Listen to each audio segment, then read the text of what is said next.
bonsoir à tout le monde. Ça, je voulais rebondir sur les détails que tu as donnés sur Siam. Et il y a le doyen, par son intervention, nous a encore apporté quelque chose d'autre. Et à un moment donné, il faut qu'on appelle le Prado. Parce que c'est bien de construire les infrastructures et tout. Lui, il est ce qu'il est. Et de façon personnelle, tout le monde ne peut pas devenir comme lui. Mais dans une société, il y a des règles qu'on doit s'imposer et tout le monde doit s'allier derrière ces règles-là pour qu'on puisse construire une société. Après, chacun a son comportement personnel qui fait de lui quelqu'un d'exceptionnel. Mais par contre, prendre son cas exceptionnel là et vouloir faire de ça la règle, ça ne va pas arranger la société. Parce qu'il y a des gens qui ne veulent pas apprendre. Et ce comportement-là, même jusqu'à preuve du contraire, d'autres sont en train de montrer que ce n'est même pas la bonne solution. Et personne ne pourra assurer ce genre de comportement-là après lui. Mais pendant qu'il est là, au lieu de chercher à sécuriser sa gouvernance, c'est de pouvoir transformer l'être humain d'abord on a besoin. De telle sorte qu'après lui, cette valeur humaine-là puisse nous emmener à travailler tous ensemble de façon responsable et construire la nation ensemble. Parce qu'aujourd'hui, il n'y a que ces politiciens-là qui ne font que manipuler la jeunesse. Et à chaque fois, on compte des dizaines, voire des centaines de morts à cause de ces mêmes politiciens. Et il y en a d'autres même qui sont fiers de dire, pour faire la politique en Afrique, il faut que tu partes en prison d'abord. Mais je trouve que c'est tellement irresponsable de leur part, parce que tu as des pays, même pas politiciens, mais c'est-à-dire la population lambda, il y a des boulots, si tu fais à partir de ton casier judiciaire, tu peux même plus travailler. Mais en Afrique, on trouve des gens en train de sacrifier des jeunes, en train de manipuler les jeunes pour les conduire à l'abattoir, et qui sont fiers de dire oui, tu ne peux pas être politicien en Afrique si tu as peur de la prison. C'est-à-dire, casier judiciaire, ils s'en foutent. Parce qu'après, il y aura ce dialogue politique-là où les gars se font la part belle au détriment du peuple.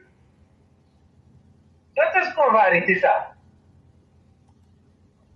Voici un gars qui se pavane de pays en pays avec quel genre de gouvernance on trouve que des trucs, des transitions dans ces pays-là. Et ces personnes-là même sont en train de tuer les peuples, sont en train de museler les peuples. Et lui, il se sent bien là-bas. Voilà pourquoi il participe aussi à pas mal de choses, quitte à en derrière même l'armée ivoirienne. Et après, on se cache encore pour avoir une communication avec ce genre de personnes. Mais le peuple qui paye toujours, parfois même qui ne sont pas des politiciens, ou qui n'ont pas de corps politique, mais qui payent à chaque fois de leur vie. À quel moment ça va s'arrêter, cette deal politique-là? Qu'est-ce qui va les freiner dans cette bêtise-là?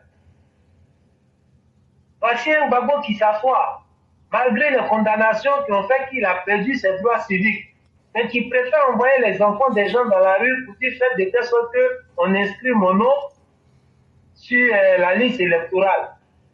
Alors qu'ex-président qui a été garant des institutions, mais qui est en train de bâcler les décisions de justice et demander à la jeunesse, lui, en tant qu'homme politique, en tant que mentor de ces personnes-là, qui confie son sort à la jeunesse, tout en sachant très bien que cette jeunesse n'est pas éduquée politiquement.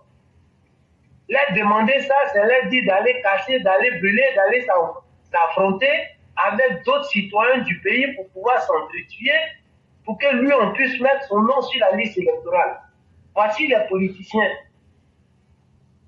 Étudiant Thiam qui a fait 20 ans sans venir en Afrique après le coup d'État de 99, qui a pris la température et qui a trouvé que la politique, les politiciens n'avaient pas évolué. Ils n'étaient pas devenus responsables. Donc, il vient se mettre dans le bain. Et ce qu'il dit, même un élève de CPP déconstruit. Mais puisqu'il a compris que les politiciens ne sont pas devenus responsables en Afrique et que la jeunesse a été toujours utilisée, la jeunesse a été abrutie par les manipulations, il se lance aussi dans le bain. Et voilà comment tu arrives à déconstruire même ces mensonges. Est-ce que cette jeunesse qui nous écoute, qu'on veut encore interpeller, de faire attention à la manipulation de ces politiciens en Afrique? Est-ce que ces politiciens-là même nous aident? Ou bien ceux en qui on se reconnaît, pensant qu'eux, ils allaient apporter ces changements-là, eux, ils allaient apporter cette éducation-là, que ce soit la population lambda et même ces politiciens-là, qui sont parfois comme des gros enfants, est-ce qu'eux-mêmes, ils nous aident?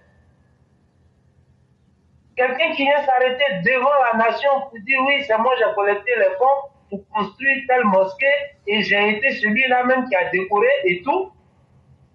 Et bizarrement, c'est 20 ans après, il vient nous dire que son souhait c'était de prier dans cette mosquée. Mais toi, tu dis que tu as construit la mosquée. Toi, tu dis que tu as décoré la mosquée. Tu n'as pas eu le temps de prier dans cette mosquée que tu as construite, que tu as décorée. Et c'est 20 ans après, tu viens faire ta première prière dans cette mosquée que tu as construite. Voilà comment ils viennent mentir sans gêne. Parce qu'en face d'eux, ils se disent qu'il y a une jeunesse qui est abrutie. Donc on peut leur donner tout et ils vont avaler. Ils sont comme des cochons. Tout ce qui est merde, tu les sers et il n'y a pas de problème.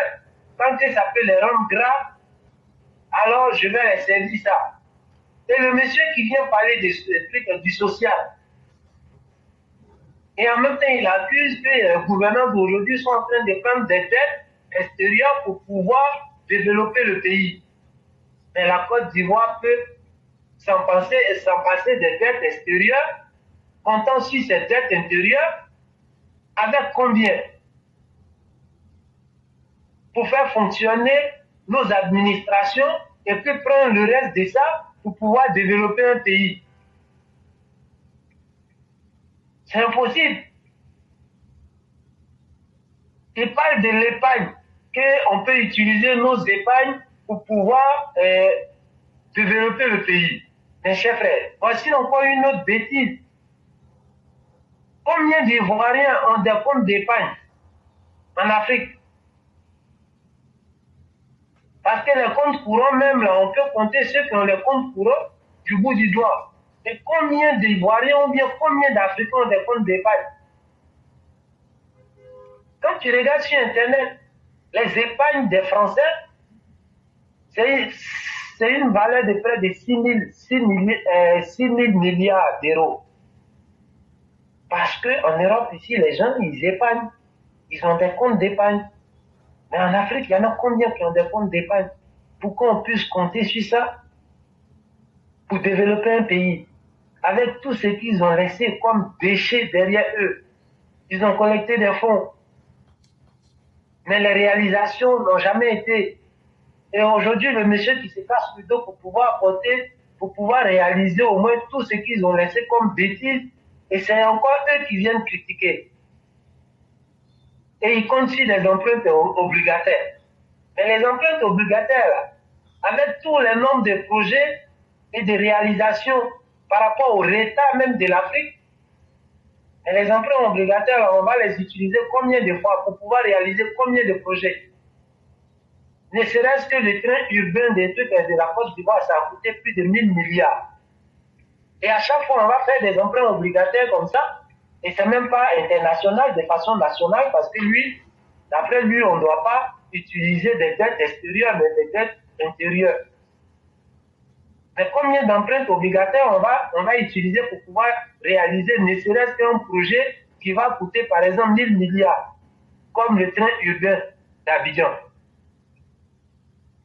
Et en même temps, il parle de ça, il nous parle du social. Mais quelqu'un qui parle du social, sachant très bien qu'il ne va pas se baser sur les dettes extérieures, ce qu'il est dit, bah, même la vendeuse de trucs, des galettes, qui se débrouille pour pouvoir nourrir sa petite famille, sera obligée de payer des taxes. Sera obligée de payer encore pas mal de choses comme cotisation. Et c'est lui qui parle du social. Ou des familles qui ont près de combien d'enfants ne peuvent que vendre des galettes au bord de la route pour pouvoir subvenir aux besoins de leur famille. Et tout cela, quand ils deviennent, quand on va les imposer des taxes, c'est ça le social. Mais malheureusement, comme ils savent qu'il y a un peuple qui n'est pas averti, il y a un peuple qui n'est pas éduqué, la surprise sera de taille lorsque ceux-là même vont se faire séduire par ces mensonges-là. Et à leur grande surprise, on leur dit du jour au lendemain, voici ce que tu dois payer comme taxe, voici ce que tu dois cotiser, parce que le pays a besoin d'argent. Et on sait très bien que les dettes extérieures, il ne peut pas s'empêcher. Il y a combien de pays en Afrique aujourd'hui? L'Afrique du Sud, qui est l'un des pays les plus riches en Afrique. La dette extérieure de l'Afrique du Sud est de combien? L'Algérie et l'Égypte, qui sont l'un des pays les plus puissants en Afrique, la dette extérieure est de combien? Pour que nous, on vienne dire, pour que des politiciens viennent dire comme ça, oui, le monsieur, il prend des dettes extérieures, alors qu'on peut s'en passer.